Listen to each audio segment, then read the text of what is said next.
Kajing job jung Steve Jerwa hak IDB lene ke Indian Best Dancer Season 4 kelapan song set tangi bayi ngasam jung Steve Jerwa Henry wat I paiba kasi jung celam mekleyai berkuai tangnya pej adu kanolak kur Steve bat kakali ayu Steve iyo kan kur hadin blo job ya kati ke India Best Dancer Season 4 bat manobel I offer Steve hak away nek film jung kabale won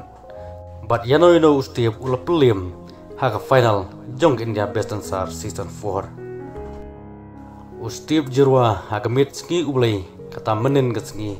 kata kasipotorik benar membar arjar pesau ula pelim no yau has keseri Nexon Nipo akan Syamistra aka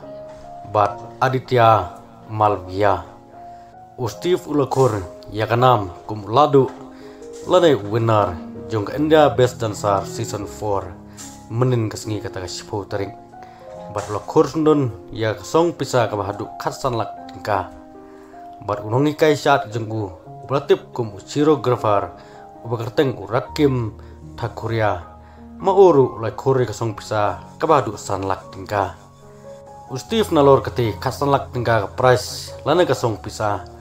ulay kursundon sagawi pat kali kata ka Murti Swift kebatung mai hadin bro job ya kene kajing shan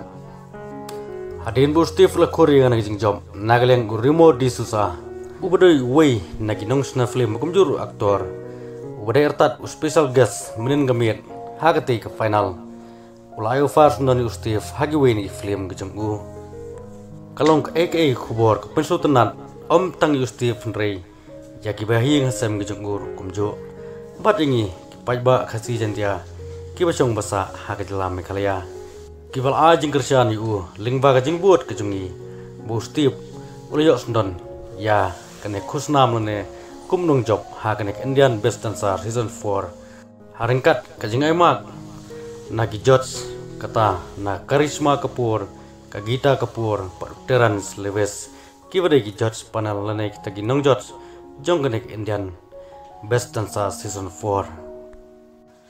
tangum ne nam tagan ke video pada Sean penkot ngasewan ai kajing kitbok lane congratulation nam ta Steve Jerwa wala penpau nam tang ya kajing kasam lane ikabaying asem jung Henry ya gari si jenjai perkawai lingba kajing khur kajing kajing tristom banyak sendon kum ulado